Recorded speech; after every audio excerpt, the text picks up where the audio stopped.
Hi, this is Front Up. I'm your host, Jason Bridges. We have the Director of Planning with us today, AndrewVorce. Thank you for coming. Thank you for coming, Andrew. So let's talk town meeting. Town meeting. We had a good town meeting. There's a lot of land use articles in there. We did. We had some follow-up from our annual town meeting. We took one article, broke it into 5 easy pieces, and passed that at town meeting. Then in addition, there were quite a few citizen articles that were submitted as well. So got through them, made decisions one way or the other. That's our process. Were you surprised on anything, the discussion or something maybe that wasn't called that you thought was going to be an issue? I'm very glad the NISDA transfer happened. That really is a model of cooperation between the various groups. So that's the land bank, the town, and the property owner all ending up with a good outcome at the end. And that's the corner of Francis and Washington. Right. Cutting that off or had better flow. Right. That fixes the last problem intersection on the truck route running from Washington Street out to the Rotary. So that was a good outcome, not called, not a lot of discussion. Of course, the marijuana debate, always interesting. It seemed like there wasn't even going to be a call on Article 2, and I called Article 2 really for the sole purpose if the moratorium failed, if the moratorium article failed, we had to amend Article 2. So that's the only reason I called it, and then we ended up having quite a bit of debate. But in the end, that's always helpful. Well, the moratorium passed. Moratorium passed. Did we need to talk about Article 2 if the moratorium passed, if nothing's going to happen this year, or Well, 2018? Right. So as it stands now, the moratorium is in place till the end of December of 2018. However, there's at least 2 opportunities to make changes to that. That would be at the annual town meeting, and that's unlikely since the rules and regulations will not be issued in time for that. From the state, from the Cannabis Control Commission. Correct. Yeah. But there may be a special town meeting in the fall. You know that myself and others, like my chairman, Nat Lowell, have no problem with our system of government here scheduling a special town meeting if we need one. That's our system. It kind of seems like we're having those each year because you can't wait until April to move things on. So it makes sense. It's a lot of work for staff, for you and your staff, for town administration. Right. But it seems like I can't imagine just not having one. Well, it's about the business of the town. We're a more complicated place in generally a more complicated world. So issues come up and they need to be dealt with. So back to Article 2. Yes. So it's zoning marijuana. So just to make it clear for everyone who watches this, medical marijuana has been passed, it's been zoned years ago. Right. That could have happened. We could have had a shop 2 years ago.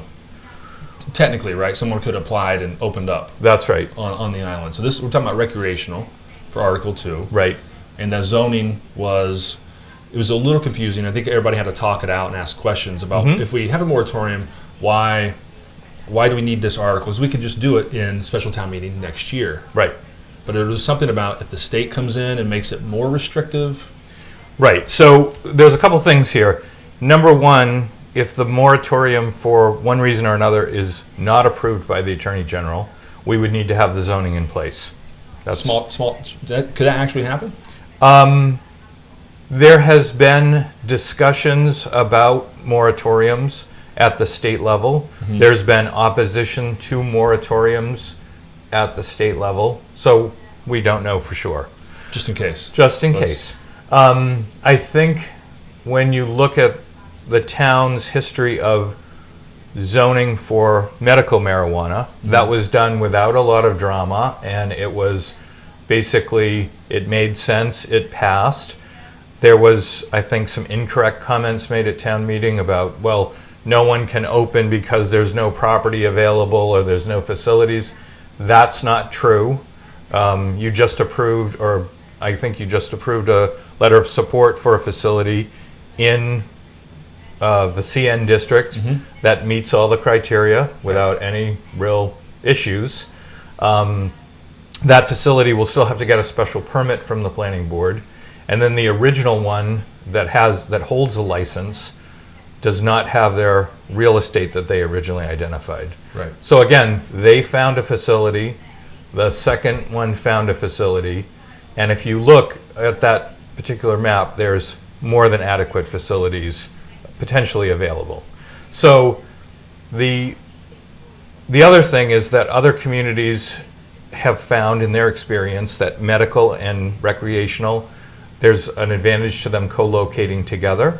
So it makes sense that they're in the same districts. Now, in the future, depending on what the rules say from Cannabis Control Commission, which we don't know, Right. there may be opportunities to amend and change that zoning. You get a chance at least once a year, and maybe twice if we have special town meetings. So there's always a chance, as we gain more experience with this kind of brand new product that's now becoming legal. And I have no, I am not in opposition to this in any way whatsoever. There are reasonable and responsible ways of moving forward, and that's what we're talking about. So expect changes. I think we'll have marijuana on the ballot or on the town meeting docket probably for a couple of years now. Oh, you think so? I do. Just for land use zoning issues, or Possibly making tweaks to it. There may be situations where retail, if there's not a growing operation in the same facility, maybe retail itself could be allowed in buildings with other uses. Okay. But requiring growing and everything all in the same location, which is at least the current status, creates a real problem for mixed-use opportunities. But there may be opportunities to change that in the future. Those are some of the questions I had early in this marijuana kind of research we were all doing and asking questions of, can you cultivate and manufacture somewhere else and then just have retail in Right. another place with the same license? Right. We Not clear yet. Yeah, it's not clear. Right. That's why we were all pushing from kind of the town level and planning for the moratorium to give us time. That's right. To understand it. so it can be successful, so it can thrive. Right. And I think it's also, many people, including myself, don't really think that the way the state of Massachusetts is dealing with this issue is the best or most efficient. But that doesn't change the fact that that's the environment we live in and have to work under. So, I'm not sure that this Cannabis Control Commission and all this stuff is necessary. However, that's what we're dealing with. So, what was the other big article that was big on Facebook for the week before? Article 21 or 20? 21. I believe it was 21. It was about the cargo containers. And we became aware of a lot of the debate over Facebook over the weekend. Of course, we'd love to have that come up at the public hearing, but that's okay. I think That's how it works. Yeah. people get it. They spend time with the warrant over the weekend. Things come up. So I think we were responsive to that in saying, okay, it's not our intent here at all to snag small businessmen, fishermen, any of those people in that. That article was about the use of these metal containers, which are kind of proliferating around here and other places. We currently don't allow those at all, except under certain very limited conditions. So that article was basically to expand the use of those in commercial settings, since they're a fairly low-cost, easy way, to get some storage and do some of your business activities out of. So it was never our intent to try to, snag anybody. When that came up as a possible issue, I think we immediately took steps to clarify what it wasn't going to do. So that was the technical amendment that went up before town meeting. That passed, and I think that solved the problem. I think some of that goes to when you try to read these articles, when you're not in this all the time, and because we're looking at it every year, you're designing these, you're writing these articles. Right. It's a little confusing. It can be. I know you're probably like, got to do your homework, got to read it. But even when I read it, sometimes the first time I read it, I think one thing, and I'm like, oh no, it's the opposite. Right. They're allowing this, or they're adding this, and making it more permissible. Right. Well, we certainly saw some of that on town meeting floor too, where people had read it the opposite way. Zoning bylaws are not written in the most, I guess in a manner that most people are used to looking at. I will say that, those articles did come up at the annual town meeting in April, so it's not the first time they were out, not Right. that everyone was laser focused on them, but there was an opportunity to have got a preview of them back in April, and then this was them resubmitted again. I think you remember the, I guess, complaint in April was there was too much material in one article. Yes. Okay, so then we took and broke it into the 5 pieces, and then of course, what's the complaint? There's too many zoning articles. Okay, so it's a little bit, you can't win here, but the 5 articles are there. I mean, we're always available to answer questions on it.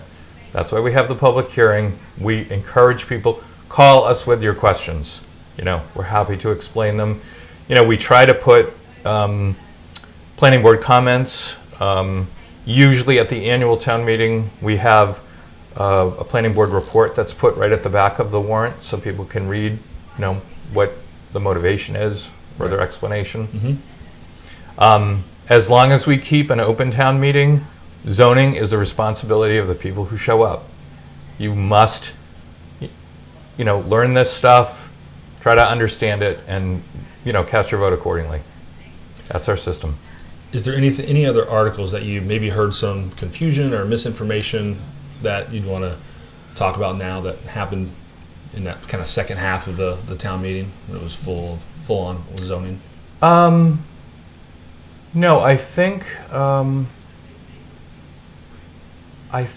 that some of the articles are difficult to explain. Certainly I think the height article, I think Stephen Welch, who's a alternate on the planning board, did a great job explaining that. That was the workforce housing For the additional height, which generally is found in the pitch of the roof to make for better architectural looking buildings. I don't think that was completely understood because the advantage of that is that helps to shrink the mass of the building sometimes. If you're concentrating it more in one mass as opposed to being spread out, you're able to get the proportions maybe better under some circumstances or altered. And 30 feet has no real historical relevance. I mean, and that's an educational process.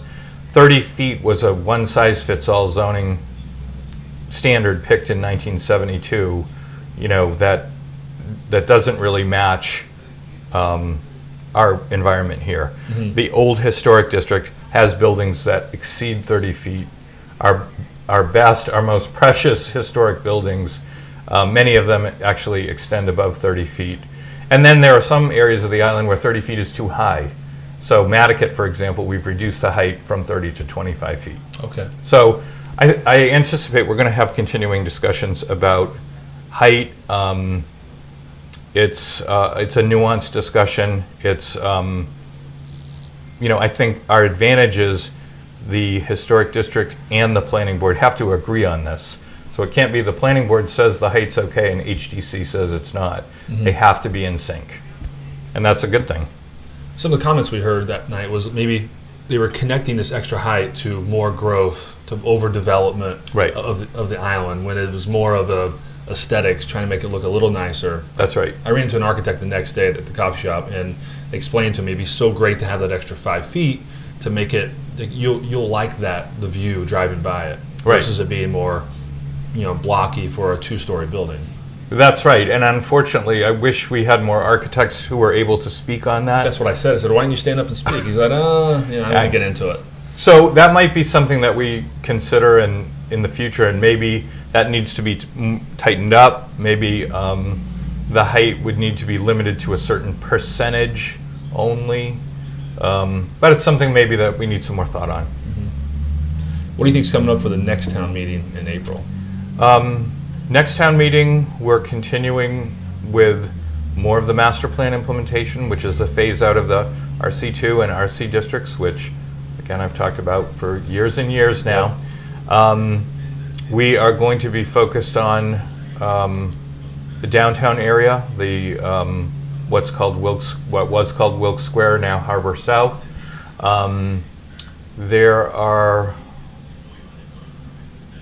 I would say we don't have a lot of zoning articles compared to some of the ones we've had in the past, at least on deck right now, since we just finished quite a few at the special. So I know that will make some people happy. Might not be the sheer number that we've had in the past, but there's certainly some important issues nonetheless. So. I was at a meeting yesterday with Mass DOT and a walkability study looking at safe routes to school and roundabouts versus rotaries and these kind of things came up. And the right way to describe what we're building now are roundabouts. Correct. What roundabouts are coming up, and why do we need roundabouts on Nantucket? I mean, it's kind of basic, but it's also not so. Right. Basic when you think about not having any lights. Right.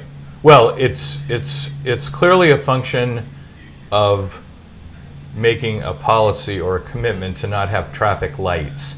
That in those types of intersections, if you're going to improve safety, if you're going to improve the function of those intersections so they're not gridlocked and other things, you need to do something. And roundabout application, you've seen a lot more of it across the state and really across the country, really.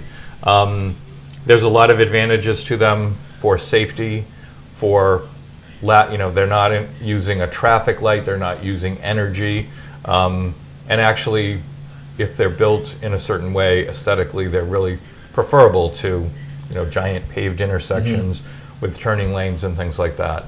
So you will see roundabouts. We just actually have entered into, or we're entering shortly, it probably will be coming up on your agenda, with a designer to look at least 3 intersections, which have been talked about for some time for roundabouts. That includes Old South Road and Fairgrounds, and Pleasant Street, Sparks, near the school. And I want to say right now, I love the tree as much as everybody else. The roundabout and intersection improvements will not impact that tree there. I think it'll probably pass. Okay. So let's get that out right now. Yeah. And then also, as part of that contract too, we'll be looking at the rotary and making changes to the rotary, which is currently, that 1960 rotary is currently not keeping up with the demand of the traffic at that location. So, and that's needed to be improved for some time now.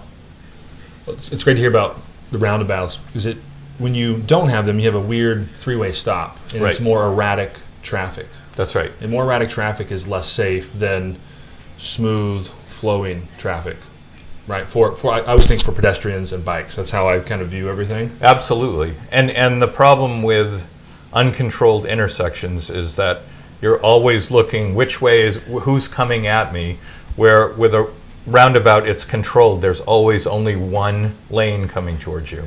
So I think, certainly the roundabout has performed very well at Sparks and Pleasant, and I think, the addition of art and landscaping and other things, I think really, helps the look of those. It's something that obviously needs to be supported in town finances and, part of our DPW work.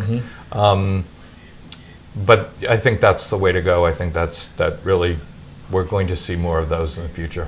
I was against that roundabout. I was for sure that it was going to back up to the main rotary at Milestone. I was sure of it. I really did. Okay. And then it was built, and it works really well. Yeah.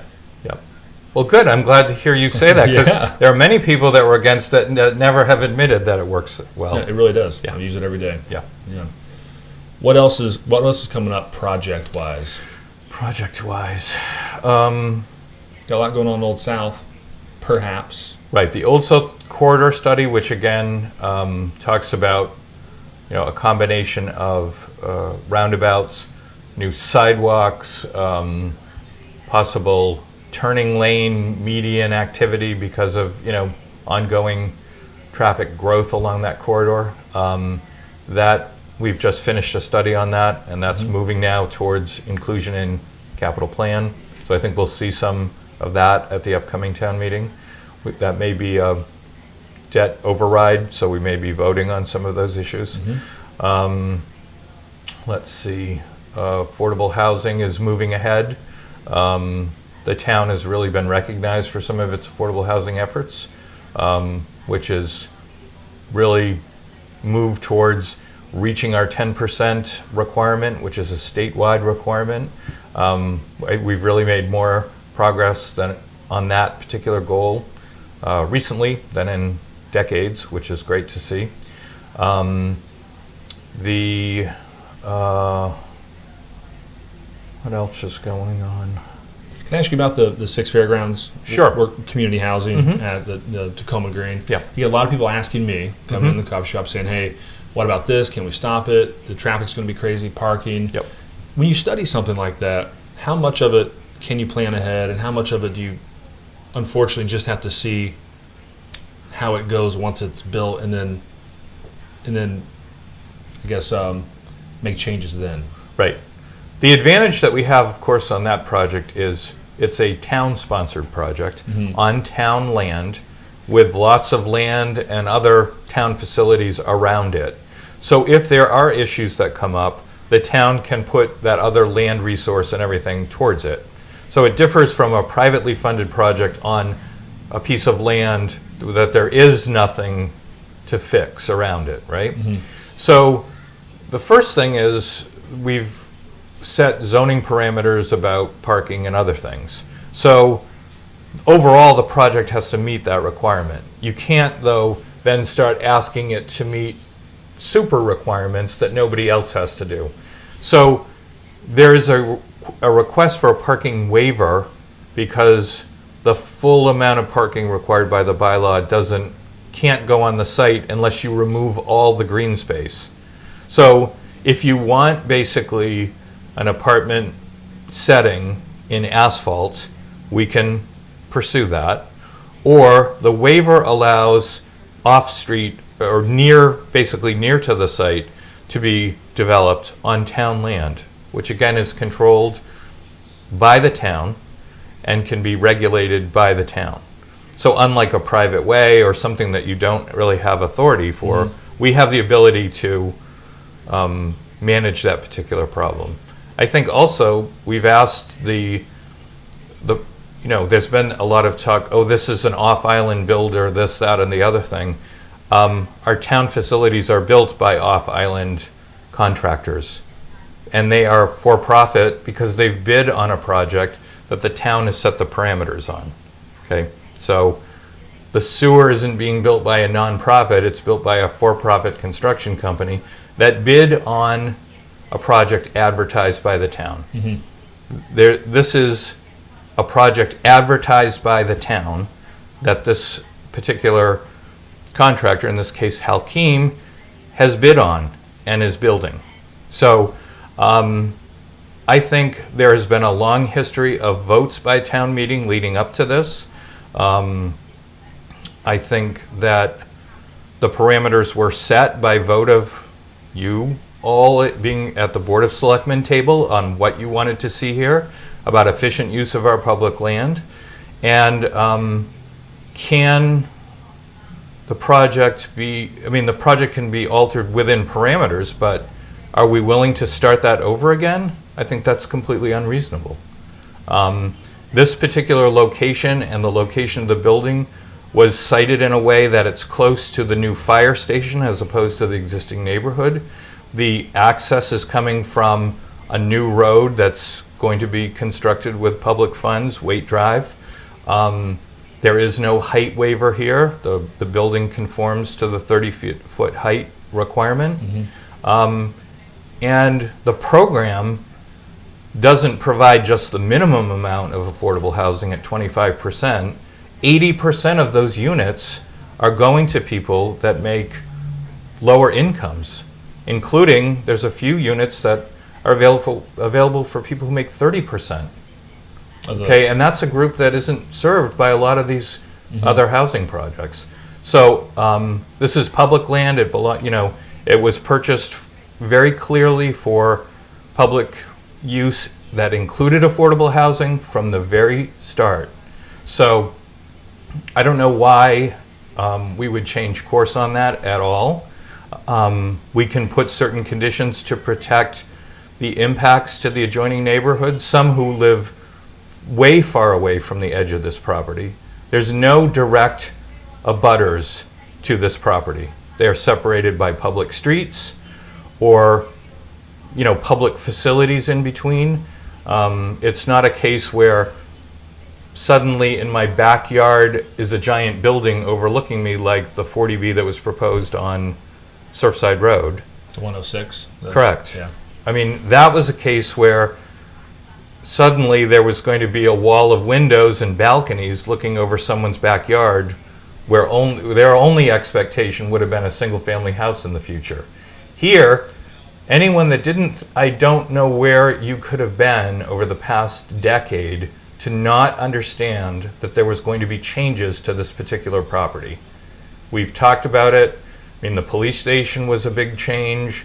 The fire station will be a big change there. That property was purchased for active municipal use. And housing, I don't, it is a need that is well documented here, and I don't know why we would alter our course here. It is a true need, that's for sure. All right, fun question here. This is not going to hold you to it at all. If the fire station passes at the ballot and it's moved, what are some possibilities of that current land where the fire station sits? What could be done with it? It's town owned, right? It's town owned. If anything's done with it, it has to go to town meeting, right? Correct. For approval. So Correct. make that clear. Right. But what could we do with it? What fits in with the master plan in the Mid-Island? Well, that parcel is an important parcel in the Mid-Island. It's like a gateway parcel as you drive in. It's offset by the roundabout there. No matter what happens, hopefully it's some attractive addition that sort of sets the tone for the future there. We had talked before about some area of landscaping or something at the point where you're not going to have buildings per se anyway. Housing has been talked about at that particular location. It certainly lends itself well to a walking environment, a car-free environment if that's something the people want. There has been talk of additional parking, which is kind of boring, but maybe needed in the Mid-Island area. Stop and Shop at one point They're going to want the land, right? don't know. No? They have said maybe not, but maybe. As the only direct abutter, they might be interested in some or a portion of it. There is a warrant article from the past that allows it to be sold. So, Really? yes. So, To Stop and Shop or to... to anyone. I Anyone. mean, it would have to be, well, everything depends on the criteria in your request for proposals, RFP. So, if it could be offered, it could give no advantage to an abutter. It could just be based on what's the best use there, who's got the best vision. Right.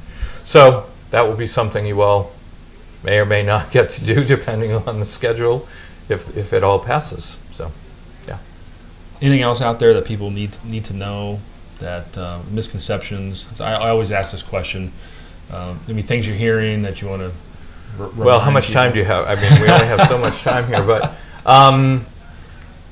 no, I think, again, I think it was, at least town meeting wise, it was a good, successful town meeting.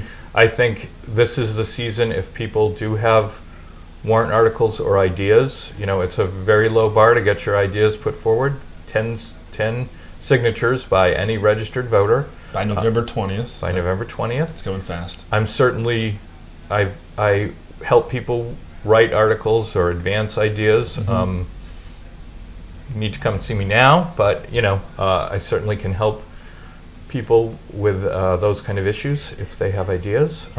If someone had an idea for annual town meeting 2019, especially, it's not too early to do that. Right. You don't always have to do it right now for this, Right. because sometimes they take a long time to Right. look into it. Right. We have, people who they'd like their property included in the sewer. They'd like, to do this, that, or the other thing. And those are issues that if you want them to go forward, now is the time to bring that forward. So, yeah. Well, thank you, Andrew. All right. Always great talking to you. Thank you. All right.